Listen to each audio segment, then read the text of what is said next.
Hello everybody, this is JT Productions and welcome back to another preview and prediction video. As you saw in the last video, I'm doing preview and prediction videos a little bit differently this year.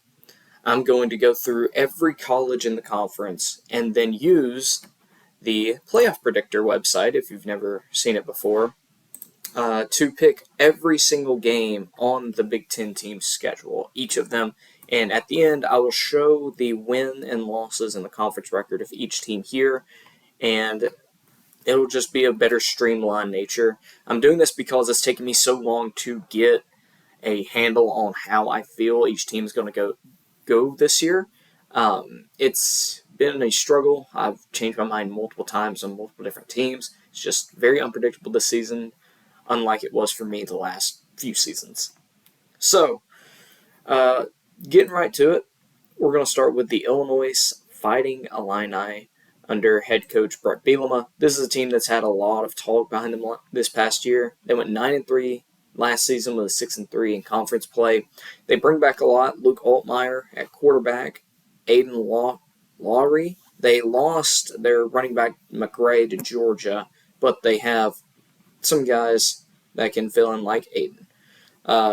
They brought in at wide receiver Hudson Clement, coming in from West Virginia, so that can help out the wide receiver core. They bring back pretty good bit of their offense, so that's not much to worry about. Defensively, they replaced along the defensive line. James Thompson from Wisconsin came in. Kurt Neal also came in from Wisconsin, and Tomawa Durojaye from Florida State. And linebacker Leon Lowry from Wisconsin also came in. Besides that, very veteran defense. Could definitely see them making a run at a 9-win or 10 even win season. So, next up, Kurt Cignetti's Fighting Hoosiers of Indiana. Last year, Indiana's best season I think they've ever had, 11-1 with only one conference loss being to Ohio State. They lost in the first round of the playoff to Notre Dame. Besides that, they had a very, very exceptional season. So at quarterback, they bring in Fernando Mendoza after their quarterback went to the NFL. He was a quarterback at Cal last year, had a pretty good season. They also brought in Grant Wilson, who is coming in from, give it just a second, from Old Dominion to give some sort of competition to him. Running back, you have Kalen Black and Roman Hemby, who's coming in from Maryland to help out, and Lee Beebe coming in from UAB. Wide receiver room, you have Elijah Surratt still, Omar Cooper. You brought in Jonathan Brady from Cal. Tight end Holden Stays coming in from Tennessee. And at your offensive line, you bring back a bunch of people, but you bring in like Pat Coogan from Notre Dame at center and Zen Mikalski from Ohio State. So offensively, you bring in some new pieces and you bring back a lot of old veteran pieces as well. Defensively, a lot of your guys come back. I believe you lost one of your best defensive tackles to the draft, but you bring in guys like Stephen Daly from Kent State and Hosea Wheeler from Western Kentucky to hopefully rectify some of the missing pieces. Tyreek Tucker comes back for you. Your whole linebacking core, and in your secondary, Lewis Moore from Ole Miss at safety, and Devin Boykin from NC State help to backfill some lost production in the secondary. So Indiana, it's hard at a college like Indiana to repeat success, but we'll see how I feel they do anyways. Next up, Iowa. Kirk Ferentz, one of the longest tenured head coaches in college football, brings back a lot of production on his team.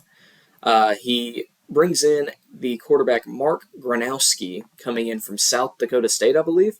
He had a really good he was a really good player at South Dakota State. We'll see if he can bring that to Iowa, to a offense that needs some production. You also bring in Hank Brown from Auburn to give some competition to it. But other than that, your offense, bringing back a lot of starters. Defensively, same thing. A lot of starters. Xavier Wankpa, however you say it.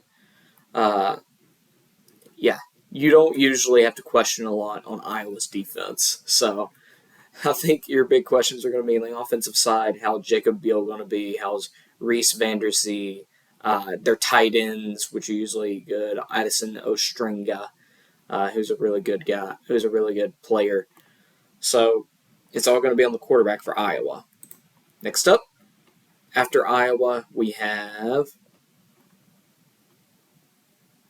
Oh gosh, where are they? Here we go. Maryland Terrapins. Mike Locksley coming into, I believe this is his 7th season as the head coach of Maryland. It hasn't gone well for him recently. He lost his starting quarterback to the portal, and he didn't really backfill a lot. It's slotted that true freshman Malik Washington will start. If not, this transfer Justin Martin from UCLA. You bring back some guys. Good thing is you bring back the offensive line, except left tackle you bring in from Central Connecticut State. Jalil Farouk from Oklahoma at wide receiver, as well as Caleb Webb from Tennessee at wide receiver. Dorian Fleming from Georgia State. So offensively, good luck. Defensively, you bring in Cam Rice at nose tackle from Ohio. Jamari Glasker from Wake Forest at corner, and Dante Joyner from Arkansas State. So it's hard to win at a place like Maryland. It's going to be hard this year to win at a place like Maryland. So let's see. Let's go to Michigan. Now, Michigan, sort of a transition year between Jim Harbaugh going to the NFL and a lot of that production from Michigan going to the NFL as well. Sharon Moore comes into his second season at Michigan with not a lot of pressure on him just because of the win against Ohio State and Alabama at the end of the year, but still the expectation is winning it all, or at least winning the Big Ten or making it to the Big Ten. Just being competitive contender. So, looking at what you brought back, you bring back a lot on the offense that were either backups or starters last year. You bring in transfers Justice Haynes from Alabama, Donovan McCulley from Indiana at wide receiver, Anthony Simpson from UMass at wide receiver, and at quarterback, you get the number 1 quarterback in the country in Bryce Underwood, but I don't know if he's going to necessarily start early and often for you. That brings Mikey Keene from Fresno State to be your guy, potentially. So on the defensive side, you bring back like Derek Moore, you bring back Rod Moore, and other pieces to this defense, but you bring in transfers Trey Williams from Clemson, Damon Payne from Alabama, Troy Bowles from Georgia, yes, TJ Metcalf from Arkansas, and Caleb Anderson from Louisiana. Now, Michigan, prestigious program. I would not be surprised to see them in it this year.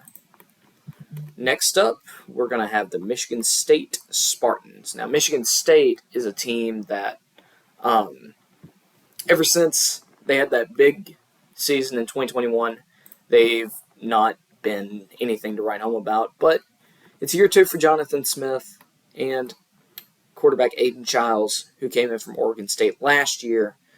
So we'll see what they can do. At running back to help them out, we have Elijah Tua-Tolliver from Sacramento State, as well as a guy like Brandon Tullis and Mekhi Frazier. Wide receiver, you have Nick Marsh coming back, Amari Kelly from Middle Tennessee State. You have Krishan McCray coming in from Kent State, and some other guys that will get into the rotation. The offensive line, you bring in Matt Golban from Wake Forest.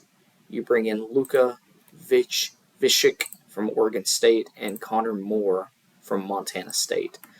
Offensively, Jack Velling is returning. So you got some guys that you can that you're familiar with, some that you're not.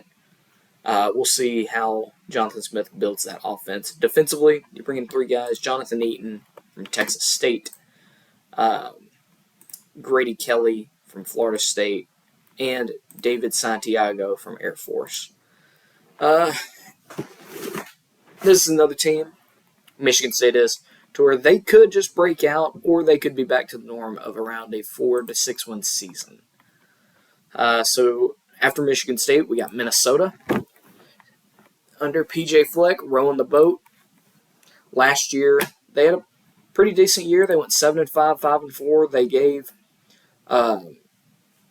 Penn State all that they could get before they lost the game.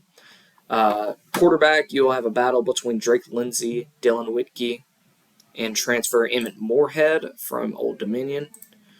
Running back, you have Darius Taylor coming back, A.J. Turner coming in from Marshall, and Cam Davis coming in from Washington.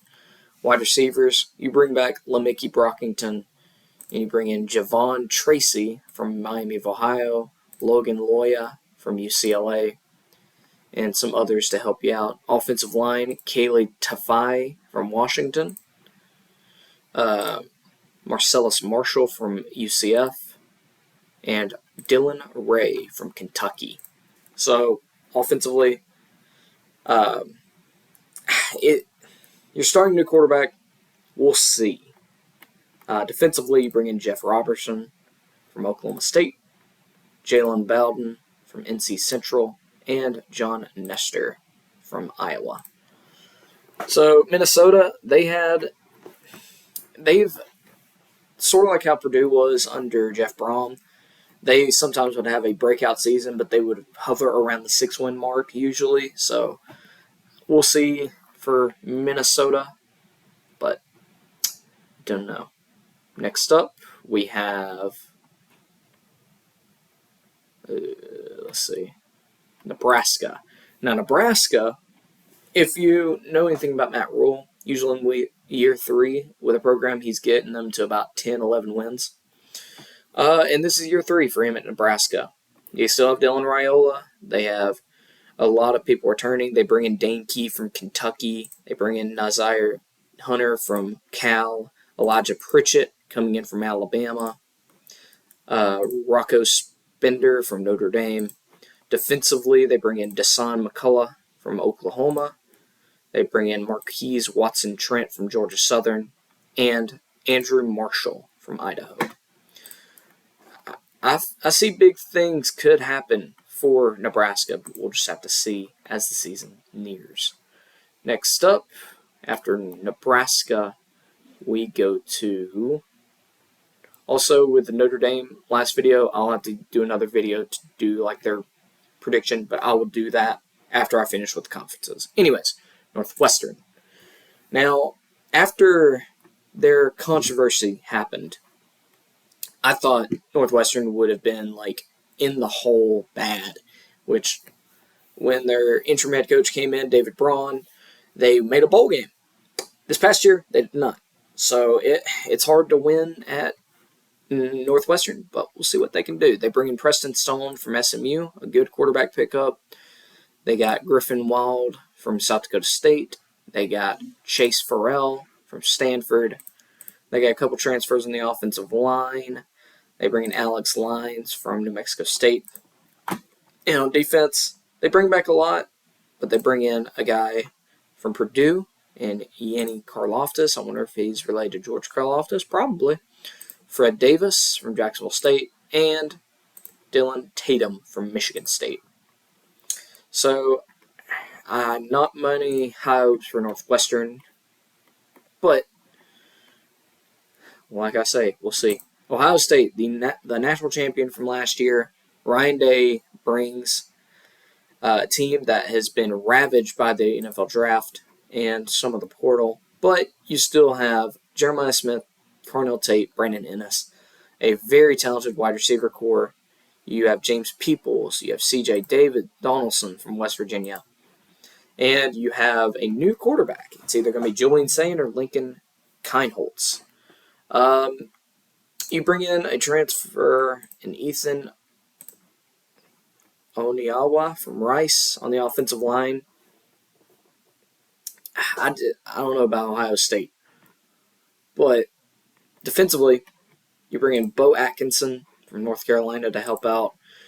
Ohio State just lost a whole lot in places they didn't need to lose, like defensive line or offensive line, I think, as well. But you still got Caleb Downs, you still got Jeremiah Smith, Sonny Styles. So, who knows? You still could be good. You also brought in 2 new coordinators in your tight ends coach, or your wide receiver coach from last year, Brian Hartline, and Matt Patricia on defensive coordinator. So, yeah, good luck with old Matt Patricia.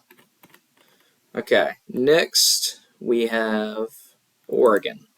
Oregon's another one of these teams that is starting a new quarterback, but is still in the national championship conversation. So Dante Moore will most likely be their quarterback. Mekhi Hughes, coming in from Tulane, is looking to be their starting running back, with Noah Whittington as well. Kyle Casper and true freshman Dakorian Moore, as well as Gary Bryant, are looking to be the wide receivers. And offensive line was what they lost a lot of, but they brought in some transfers in Isaiah World from Nevada, who was one of the highly touted transfers, Emmanuel Pregnon from USC, who was a highly touted recruit, and Alex Harkey from Texas State to hopefully fix and stabilize that offensive line. Defensively, you still have Mateo Uyunglele. You bring in Bear Alexander from USC. Dylan Thurman from Purdue. And Theran Johnson from Northwestern to help fill holes in the defense. I think Oregon's still going to be a player this year in the Big Ten. So I think they're still going to be good. Penn State is a big team that brought back a good bit of key players like Drew Allar, Nicholas Singleton, Katron Allen on the offensive side, and on the defensive side, AJ Harris. Oh gosh, where's the other guy? Where's the other defender? Anyways, yeah. So yeah, you bring back a lot. You also bring in Kyron Hudson from USC, a wide receiver, Devontae Ross from Troy, and Trayvon Pena from Syracuse, who was a really good wide receiver for them.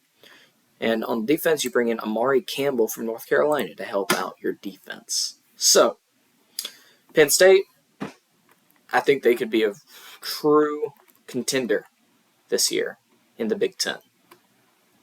Purdue, this team, I don't think so. They do have a new head coach in Barry Odom, so we'll see. They bring in Nitro Tuggle from Georgia, Charles Ross from USC, some depth at wide receiver, Michael Jackson from Georgia as well. A couple of transfers in the offensive line to help out. You have Ryan Brown coming back at quarterback, Devin Mockabee still at running back. You bring in a lot of transfers on the defensive side. We'll see if it works out for Barry Odom, but I would not hold your breath. All right, so Rutgers. Scarlet Knights, Greg Schiano is still here. They have Athan, I don't know how to pronounce that last name, coming in for their quarterback. Wide receiver, they bring in DT Sheffield from North Texas and CJ Campbell at running back from FAU. Defensive side, they brought in a lot of transfers on defense to help out the defensive side of the ball. We'll see. A lot of these smaller Big Ten schools, it's tough because you're in a conference with Ohio State, Michigan, Penn State, and Oregon now. It's going to be tough. Let's see. Next up.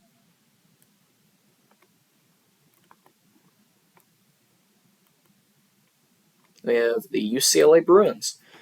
Deshaun Foster, second year as the head coach there. You bring in Nico Iamaleava from Tennessee, so there's your talent at quarterback. Can you use it? You bring in Javian Thomas from California, Javian Thomas. Mikey Matthews coming in from Cal.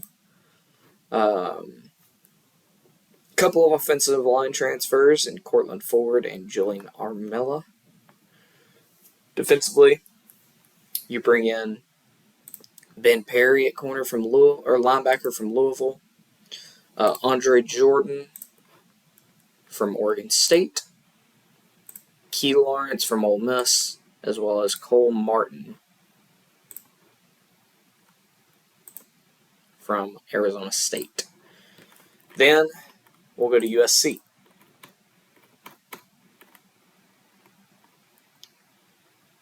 USC, under Lincoln Riley, this could be a make it or break it year for him at USC. Jaden Mayava comes back. You bring in Wayman Jordan coming in from JUCO, and Eli Sanders coming in from New Mexico. You bring in Prince Strachan from Boise State.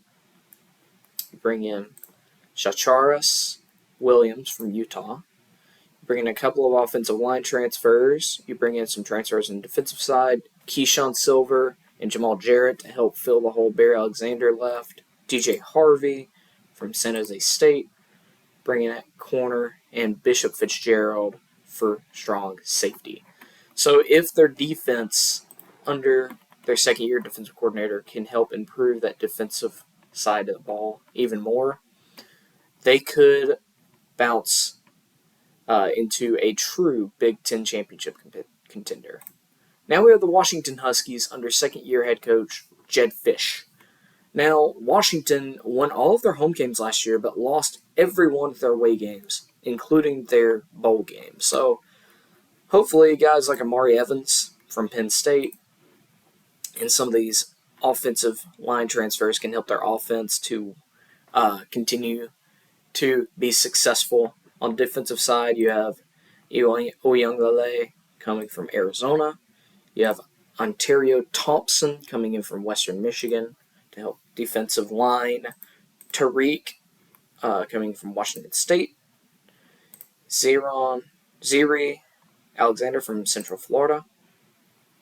CJ Christian coming in from FIU. And Takario Davis coming in from Arizona. It's a lot of defensive transfers. If they work out, they work out. If they don't, it's going to be a long year. Okay, so final Big Ten team for you. That would be the Wisconsin Badgers. Now, Wisconsin, they're under Luke Fickell, head coach. They've had two very disappointing years under him the past 2 years. They bring in Billy Edwards to hopefully help their offense. He's from Maryland. They bring in Danny O'Neal from San Diego State. And Hunter Simmons from Southern Illinois to hopefully find a quarterback that can lead them to the promised land. Jaden Ballard from Ohio State hopefully will help that wide receiver room. Davis Hinson from Central Michigan for helping the offensive line. They bring in some help on the defense, and Corey Walker from Western Michigan, Parker Peterson from Tulane, and Mason Rieger from Louisville, and Matthew Traynor from Richmond. So, now with all of those teams being previewed and looked at, let's get to the yearly schedule. So, let's see here. We got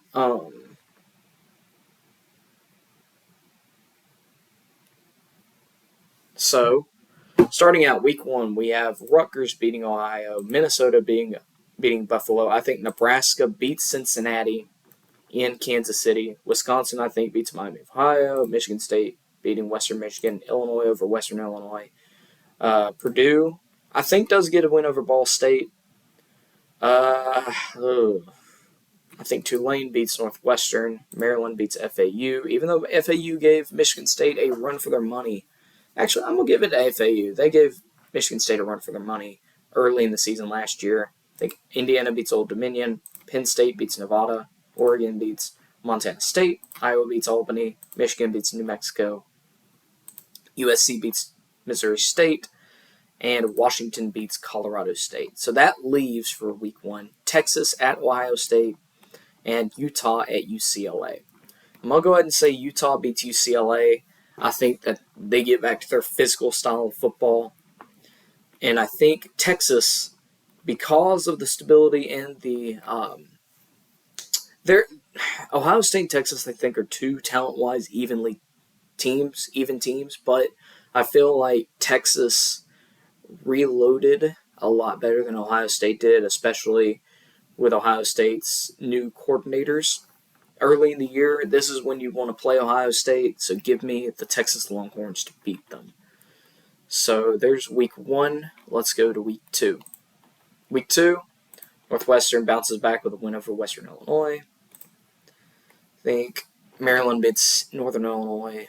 I think Illinois beats Duke. This is an interesting matchup, but give me Iowa. Iowa's had Iowa State's number for the past couple of years, except for last year, so give me the Hawkeyes to bounce back. Indiana over Kansas State, Penn State over FIU, Minnesota over Northwestern State. I'm going to get all of these lower classification matchups out of the way and click the ones that I've already picked during the ACC video. So we got Purdue, we got Nebraska, USC. That's going to be an interesting one, but give me UCLA and Washington.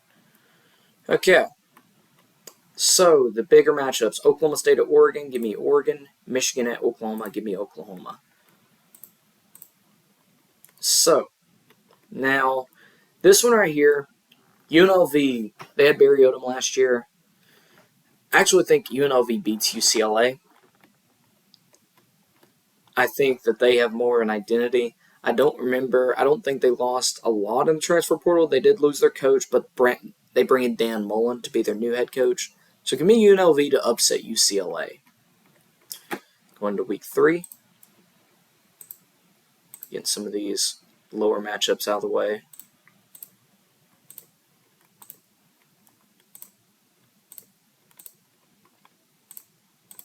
Dang, and y'all say the SEC plays cupcakes. I've seen some high-level matchups, but my goodness. All right, Oregon at Northwestern, give me Oregon. Wisconsin at Alabama, give me Alabama. Wisconsin, just not there. USC at Purdue, give me USC. Minnesota at Cal. I believe I gave Cal the win here. No, I forget. I don't want to contradict myself, so I'm gonna look at it. Let's see. Yes, Minnesota. Okay. Thank you for giving me that time. All right, week 4. Iowa at Rutgers. Give me the Hawkeyes. Illinois at Indiana. Give me Illinois. Oregon State at Oregon. I could see this being a closer matchup than people think, but give me Oregon. Michigan State at USC. Give me USC. Maryland at Wisconsin. Give me Wisconsin. Billy Edwards getting, I guess, revenge on his old team. Give me Notre Dame over Purdue. Michigan and Nebraska. That's going to be a tough game. Washington at Washington State. Give me Washington. So, tough game here. Michigan at Nebraska.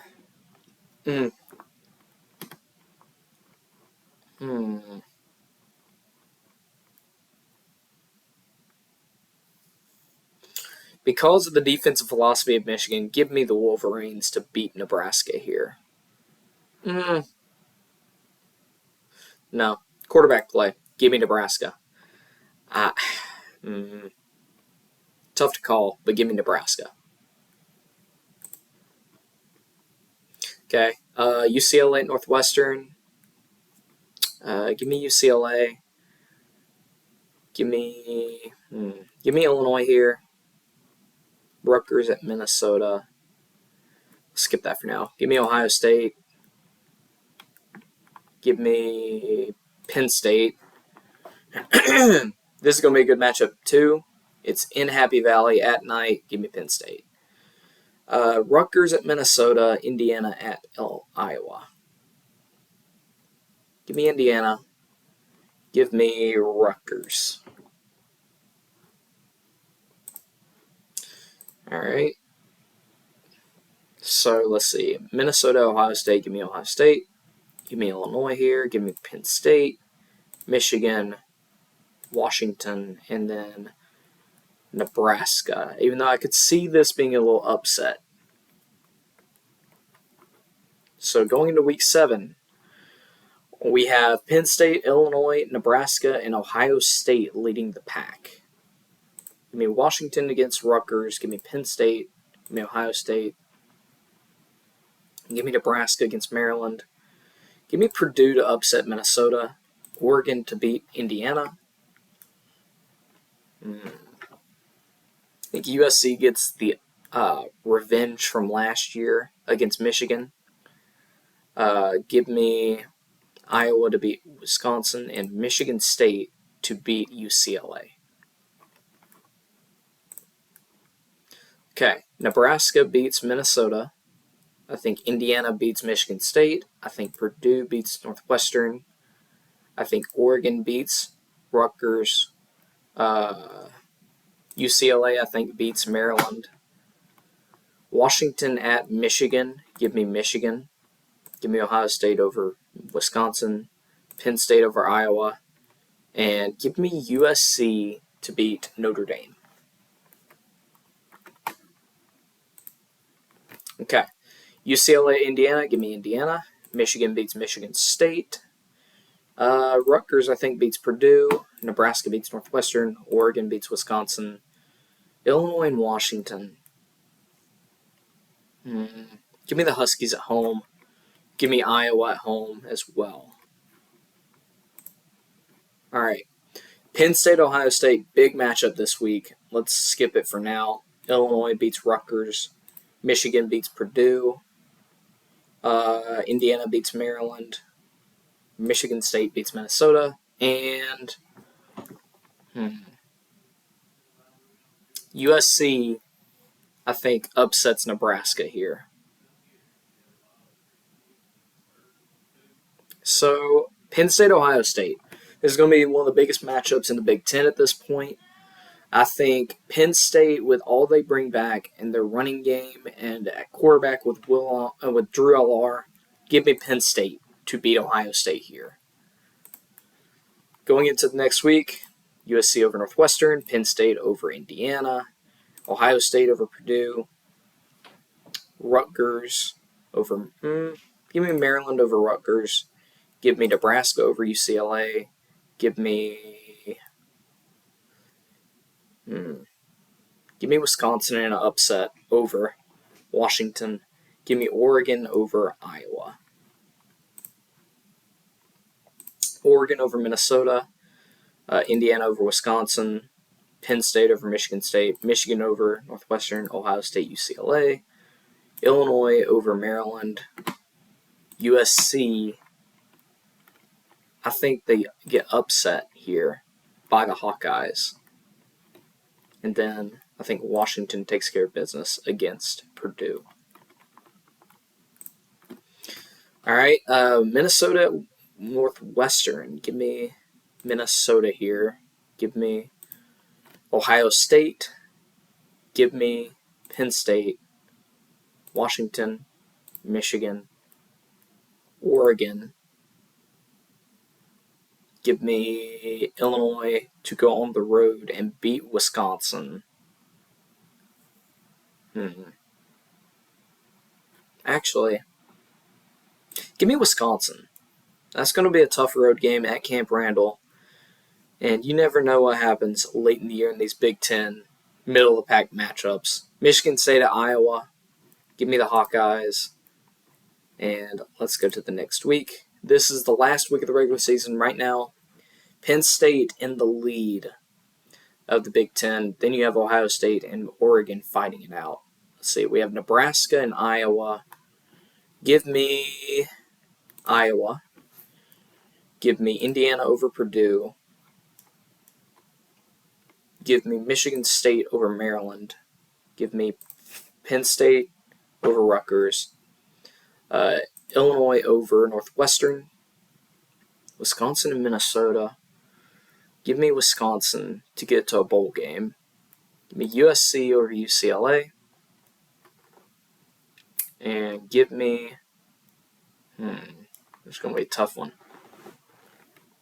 Give me Oregon in a very slight upset. Not upset, but in a very slight, close win over Washington. Alright, so the last game on this docket right here, we have Ohio State traveling to Michigan. Ohio State has not beaten Michigan since 2019. It's not going to start this year neither. Give me Michigan in another win over Ryan Day and Ohio State to beat the Buckeyes and to give Oregon the slot in the Big Ten Championship against Penn State in a rematch from last year. So going down the docket, we have Penn State at 12-0 at 9-0, Oregon at 11-1 and 8-1, Ohio State at 9-3 and 7-2. Same with Michigan at 9-3 and 7-2. Illinois at 9-3, 6-3. Indiana 9-3, 6-3. Iowa 9-3, 6-3. USC 9-3, 6-3. Nebraska 9-3, 6-3. Washington 8-4, 5-4. Wisconsin 6-6, 4-5. Michigan State 6-6, 3-6. And so on and so forth, as you can see. So, would there be anything that I would want to change? Well, let's look at Oregon's schedule, because they are starting a new starting quarterback. But if you look here, they play Oklahoma State early. They would go to Northwestern as a road game. Their road games are not that difficult. They play Northwestern. They do play Penn State, Rutgers. Iowa's a tough one, and Washington's a tough one. But they have a lot of their tough games at home. And with having a lot of help on the defensive side, I think Oregon, this is feasible. I could see them losing maybe to Iowa or Washington at home. But give me... actually... yeah. Give me this for now. Give me this for now. But anyways, that's the Big Ten. So, thank you all so much for watching. I'm going to continue to do this. I'm going to do this for the Big 12 and the SEC as well, and eventually I'm going to do it for Notre Dame. So, keep a watch out, and thank you all so much for watching. I hope you all enjoyed, and go Dogs.